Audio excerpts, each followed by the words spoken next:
welcome you all to this lab class of PGN 551, and today's objective is study of laser leveling. So in this lab we will discuss about what is the need of laser leveling, how this laser leveling can impact our agriculture, how can it solve the problems of farmers, and how this laser leveling can increase the GDP or increase the economy of our country. So this is very important. This is the very good technique and very important technique for our modern agriculture. So in this lab we will discuss about what are the components of laser leveling, how they work. So everything in nutshell we will try to understand. Whatever the problems you feel after this class, you may discuss in the next class. So dear students, this need of laser leveling. So let's try to understand हमें ज़रूरत क्या है laser levelling की, और आखिरकार जो traditional practice है levelling की उससे लेजर लेवलिंग डिफरेंट क्या है, उसमें डिफरेंट क्या है. So let's try to understand it. So unevenness of the soil surface has a major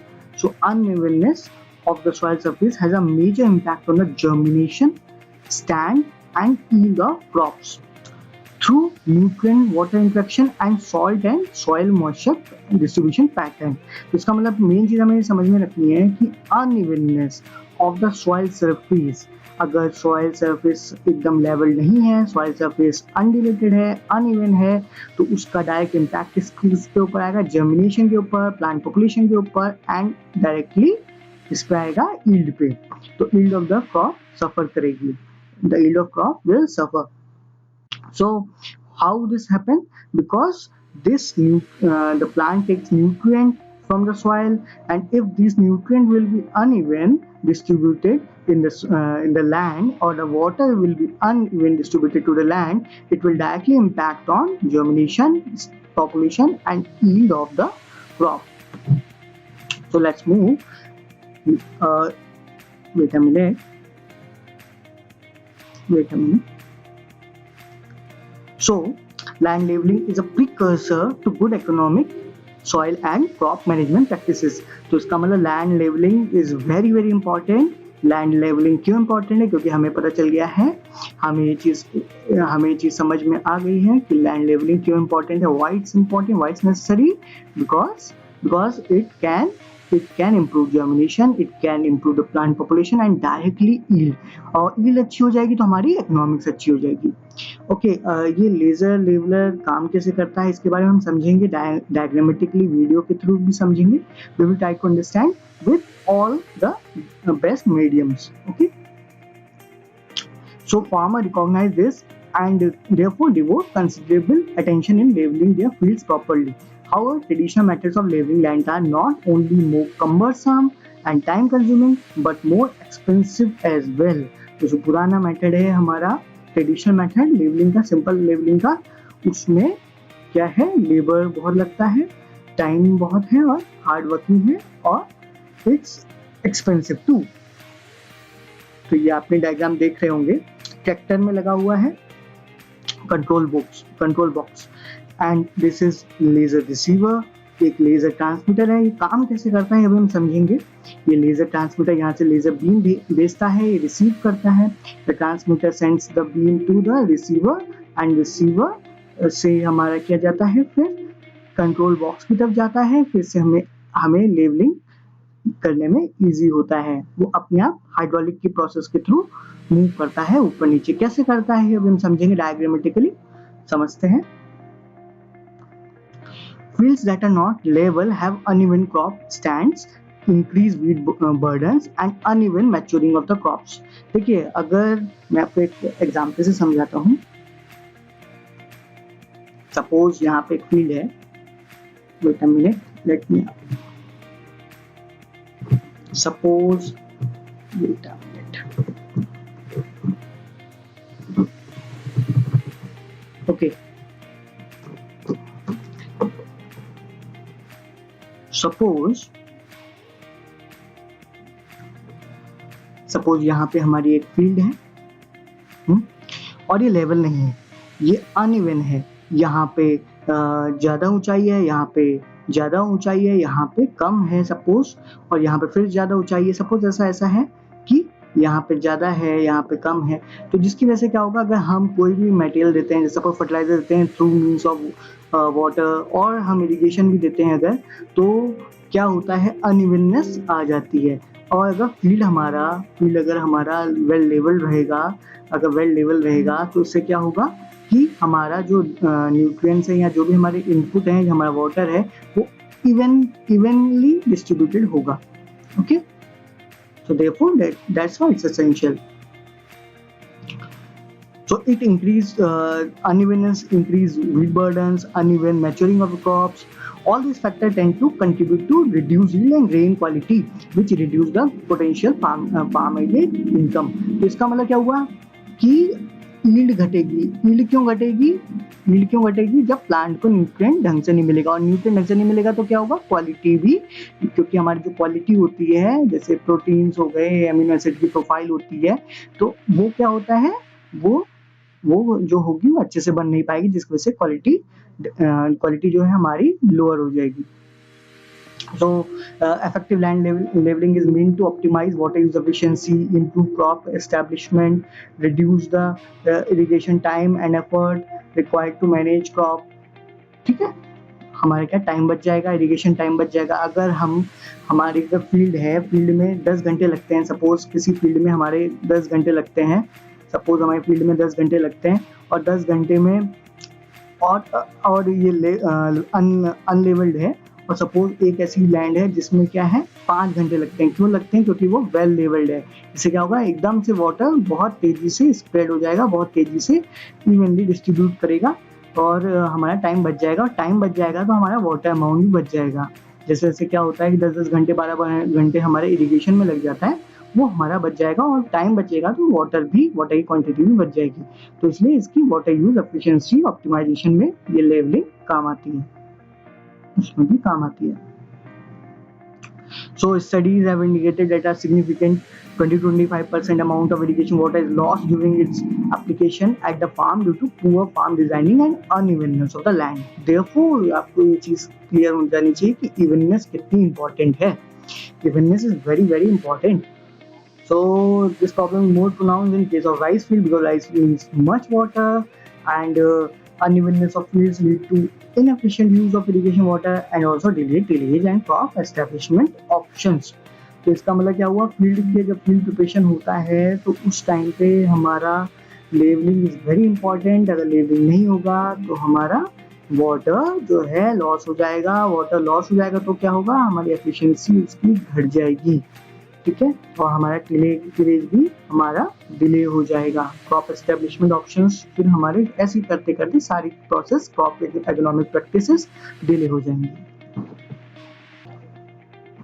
so dear students, ये आपको मैंने एक फोटो भेजा था, जिस फोटो में पूरा मेंशन है कि लेजर लेवलर के पार्ट्स क्या क्या हैं, कंपोनेंट्स क्या क्या हैं, what are the basic components. So number one component is and very important and very costly equipment, costly component is transmitter. Okay, this is a transmitter जो हमारा फील्ड के साइड में हम रख देते हैं। ओके, अभी मैं उसको वीडियो के थ्रू भी आपको दिखाऊंगा। तो लेजर लेवलर से क्या, ये लेजर जो इसकी लेजर बीम निकलती है वो रिसीवर के पास जाती है, रिसीवर इसको पैच करता है, फिर हाइड्रोलिक सिस्टम से क्या होता है, ये लिफ्टिंग हो जाती है। इसे बोलते हैं स्क्रैपर, जो बकेट लगा है ये लिफ्टिंग हो जाती है हाइड्रोलिक सिस्टम की वजह से। मैं आपको इसमें ये भी बताऊंगा कि हाइड्रोलिक सिस्टम कैसे वर्क करता है। तो please be attentive in this video. Dear students, let us try to understand with this diagram. What is this? This is transmitter, which is standing on tripod stand. This is scraper. Okay, this is receiver. This is control unit. Okay, and the whatever the laser beam will transfer from based on that communication, the hydraulic this signal goes to the hydraulic valve and hydraulic system, and hydraulic system lifts the scraper based on the evenness or unevenness. So let's see how it's do. This is laser transmitter. This is laser receiver. This is labeling bucket. This is tractor, and this is control unit. This is control panel. Just a side of the tractor and driver. See, the tractor is moving on, and this is unevenness from the high to low. So you can see the process. This labeling bucket. Wait a minute. This labeling bucket moves based on that high distance. Suppose if some land is there, or if some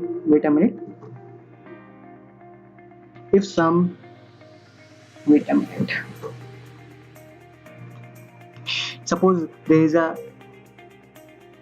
there is a unevenness here.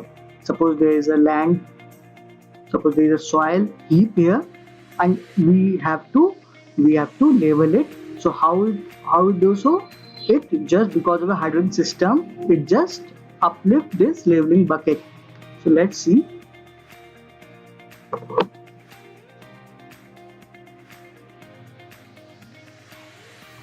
This is a diagram. This is a video that you can see that the tractor is moving and the receiver is there and the transmitter is transmitting it. Okay. So dear students, what are the benefits of laser labeling?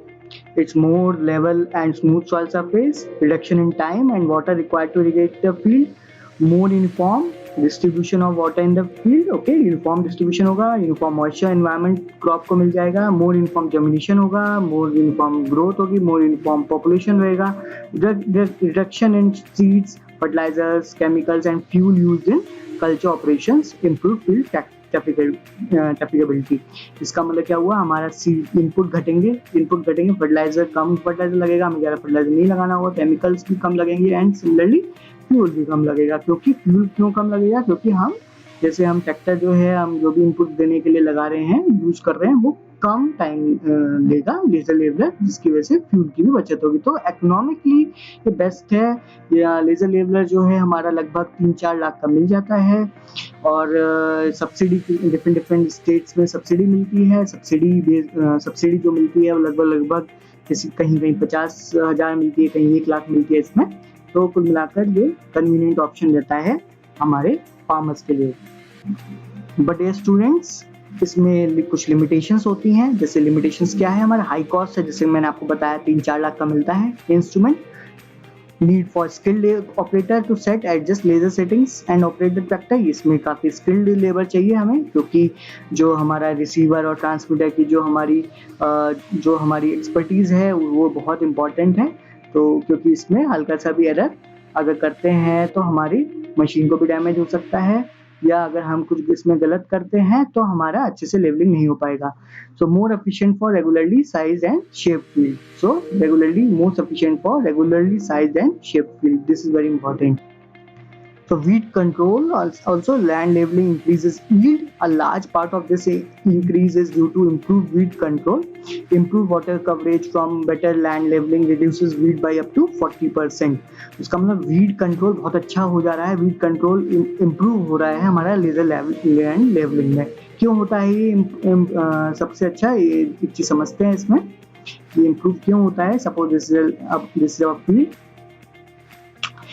And यहाँ पे हमारा main crop है, और अगर हमारी field uneven रहेगी तो हमारे वीड्स, हमारे जहाँ मॉइस्चर, जैसे हमने वाटर दिया, हमने अनइवन वाटर दिया, तो क्या होता है, हमारा जो मेन क्रॉप है उसमें ज़्यादा अच्छे से नहीं मिल पाता है, हमारा मेन जर्मिनेशन नहीं हो पाता है, हमारा वाटर नहीं मिल पाता है, मेन क्रॉप को हमारा वाटर भी नहीं मिल पाता है, स्टैंड नहीं मेंटेन कर पाता है। तो क्या होता है, वीड्स तो हमारे अनवांटेड प्लांट्स हैं, वो उनको चांस मिल जाता है और वो ग्रो कर जाते हैं।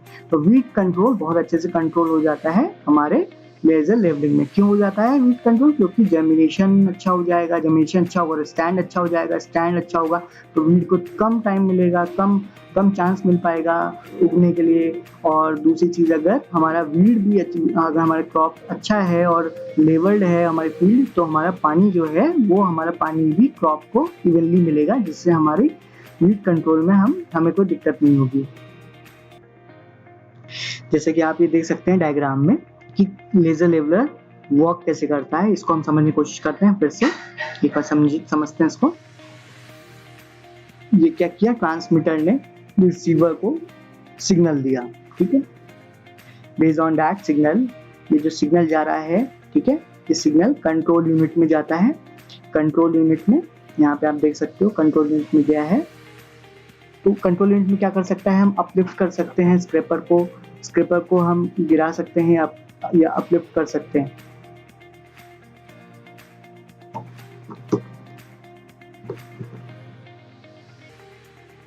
तो डियर स्टूडेंट्स, जैसे कि आप देख रहे हैं अभी कंट्रोल यूनिट से कहा जाता है सिग्नल, कंट्रोल यूनिट से सारा सिग्नल कहा जाता है हाइड्रोलिक सिस्टम में। तो हाइड्रोलिक, यहाँ पे दो पाइप्स होते हैं, एक इनपुट के लिए एक आउटपुट के लिए, फिर यहाँ से हाइड्रोलिक सिलेंडर है, ठीक है। ये हाइड्रोलिक सिलेंडर पे, अब हाइड्रोलिक सिलेंडर क्या करता है आपने देखा होगा, कभी क्रेन्स में देखा होगा, ठीक है, या अपनी जेसीबी मशीन में देखा होगा। उससे क्या होता है, यहाँ पे हमारा ये अपलिफ्ट करेगा, ये दिखेगा बेस्ड ऑन दैट सिग्नल। तो अब ये क्या कर देगा, ये अपलिफ्ट करेगा, तो इसलिए हमारा स्क्रैपर उठ जाता है। बेसिक फंडा इसका यही है। अब हम बेसिकली कुछ समझते हैं, हम लाइव वीडियो से समझते हैं इस चीज को कि कैसे ये वर्क करता है। ये आपको दो पाइप दिख रहे होंगे, ठीक है, ये हाइड्रोलिक पाइप है, देखिएगा कैसे लगते हैं ये। और हाइड्रोलिक सिस्टम होता कैसे है, किस प्रिंसिपल पे वर्क करता है, ये हम इसको समझेंगे। We will try to understand these things। देखिए ये एक पाइप है, एक पी पाइप होता है, सॉरी एक टी पाइप होता है और एक बी पाइप होता है, जिसे पी भी बोलते हैं उसे। एक इनलेट के लिए, आउटलेट के लिए स्क्रैपर है।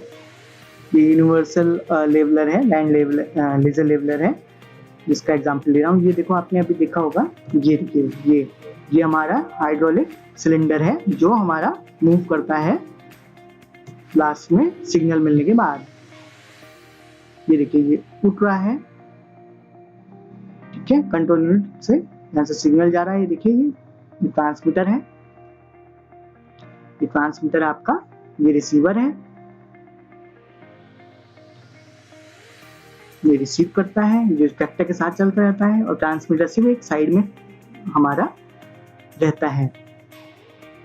तो ये देखिए ये सिर्फ ट्रांसमीटर के साथ मूव कर रहा है और अपने साथ इवननेस के साथ लेवलिंग करता जा रहा है। जहाँ ज्यादा गहरा है वहां मिट्टी को भर दे रहा है, और जहाँ मिट्टी हमारी अगर ज्यादा है तो उसको हमारा साइड करके इवननेस ले आ रहा है। ये हाइड्रोलिक सिस्टम बहुत अच्छा है, बहुत इंपॉर्टेंट है। होप ये आपको चीज समझ आ रही होगी। ये देखिए बिल्कुल कितने अच्छे से लेवल हो गया है। सो डियर स्टूडेंट्स, आपको ये चीज क्लियर हुई होगी कि the laser leveller control system requires a laser transmitter, laser receiver, electrical control panel and a twin solenoid hydraulic control valve. ठीक है, वॉल्व जो आपने लगे देखे थे। सो ये आपने देखा स्क्रैपर, लेजर ट्रांसमीटर याद हो गया आपको, लेजर आई रिसीवर, ये लेजर रिसीवर, और ये भी लेजर रिसीवर है। हमारे यहाँ मोस्टली ट्रांसमीटर और रिसीवर ऐसा होता है। So let's try to read it and understand it. The laser transmitter transmits a laser beam which is intercepted by the laser receiver mounted on the leveling bucket. The control panel mounted on the tractor interprets the signal from the receiver and opens or closes with a laser control bucket. तो ये किसने control कर रखा है? इसी system से जो है हमारा जो बकेट है वो ऊपर नीचे होती है। The use of laser control equipment results in a much more level field, up to 50% better than leveling using other techniques. ये इसलिए बहुत ही बेटर है। तो मैं आपको एक और चीज डायग्राम से समझाने की कोशिश करता हूँ कि हाइड्रोलिक सिस्टम क्या होता है, और हाइड्रोलिक सिस्टम को समझना बहुत इंपॉर्टेंट है क्योंकि हम लोग एग्रीकल्चर फील्ड से हैं, रिलेटेड हैं, तो हमें ट्रैक्टर के हाइड्रोलिक सिस्टम कैसे वर्क करता है बहुत इंपॉर्टेंट है, इसको समझते हैं। So let's try to see how to join hydraulic pipes of laser leveler in tractor without distributor. काम कैसे करता है हम इसको समझेंगे, इसके प्रिंसिपल को। Joining wire of control panel to battery और ट्रैक्टर। ये देखिए कंट्रोल पैनल है, ये जस्ट ड्राइवर सीट के जस्ट बगल में है। ये आपको दो पाइप दिख रहे हैं, दो वॉल्व जिसे बोलते हैं। एक इनपुट पाइप होता है, एक आउटपुट पाइप होता है जिसे होजेस बोलते हैं। ये कैसे काम करता है, ये लीवर कैसे उठा देता है स्क्रैपर को, ये भी हम समझेंगे इस प्रिंसिपल को। ये फिक्स कर रहे हैं, ये देखिए इसको एक वॉल्व को फिक्स कर दिया। हाइड्रोलिक वॉल्व है, इसमें ऑयल का मूवमेंट होता है और ऑयल कैसे इसको उठाता है ये भी प्रिंसिपल हम समझेंगे।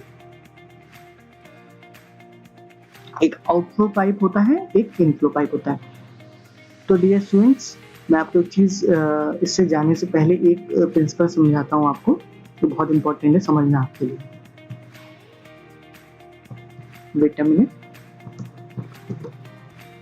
So let us try to understand the basics of hydraulic system। क्यों हाइड्रोलिक सिस्टम क्यों नेसेसरी है हमारे लिए समझने के लिए। देखिए इस लेफ्ट डायग्राम आप देख रहे होंगे कि कैसे हमारा हल्का सा पिस्टन लगा तो कैसे ये कार अपलिफ्ट हुई या कैसे क्रेन वर्क करती है। ये देखिए हाइड्रोजन सिलेंडर मूव करता है जिसके से फ्लूइड का इसमें प्रेशर पड़ता है।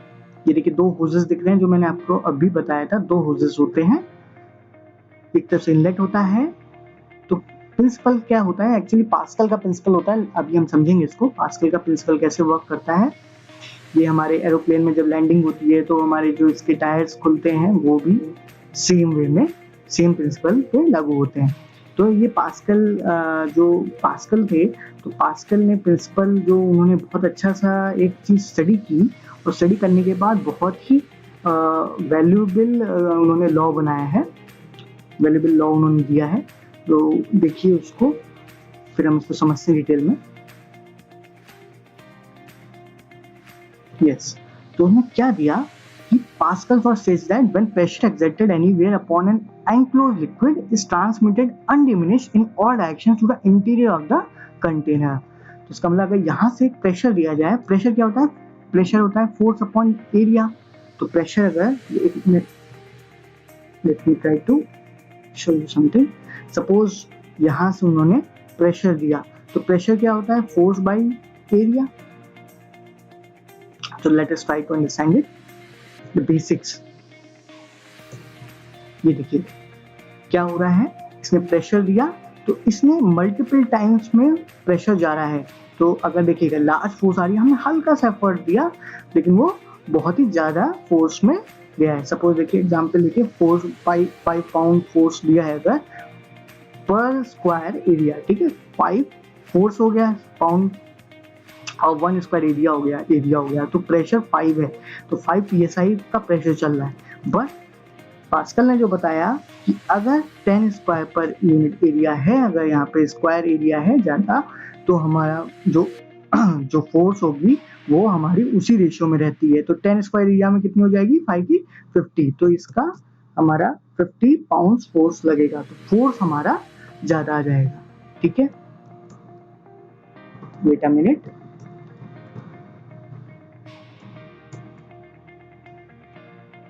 ये लेट्स ग्रो अप की एक वीडियो है, तो आप इसे देख सकते हैं यूट्यूब में। तो कंप्रेसिबल लिक्विड, ये कंप्रेसिबल लिक्विड जैसे हमारे हाइड्रोलिक ब्रेक भी हमारी गाड़ियों में काम करते हैं।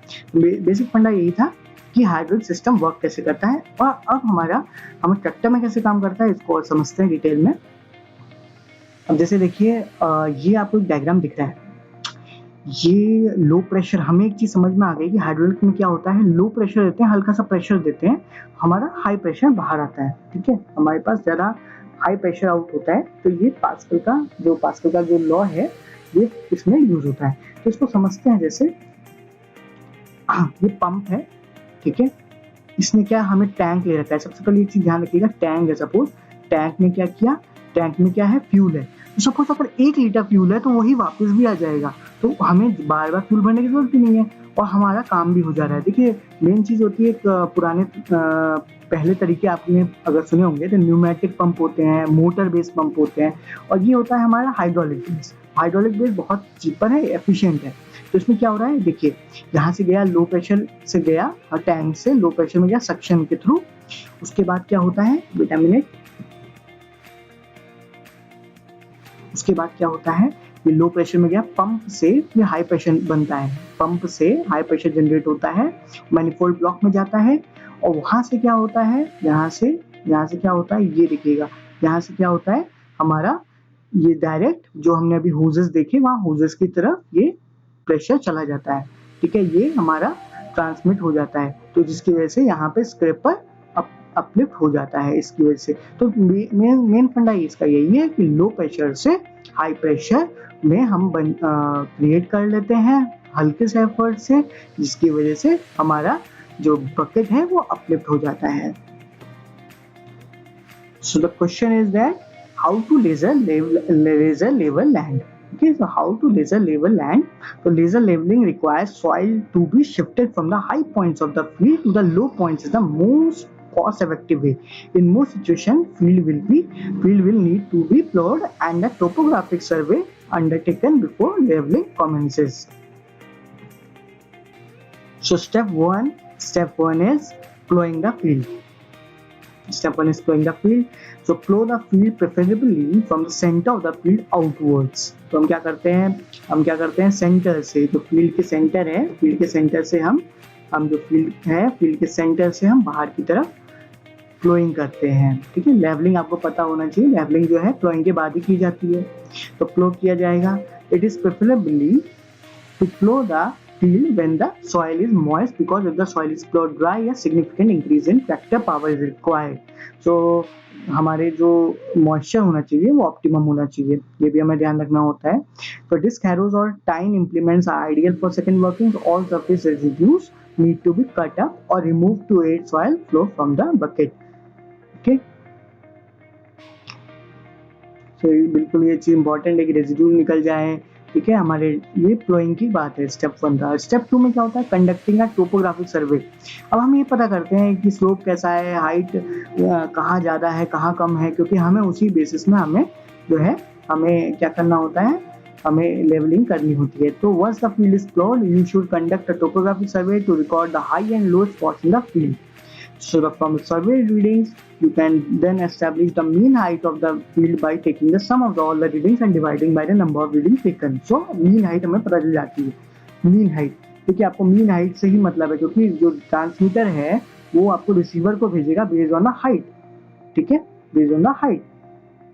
So then using a field diagram and the mean height of the field, you can determine a strategy to effectively move soil from the high to low areas. Lasers are now widely used to accomplish a topographic survey.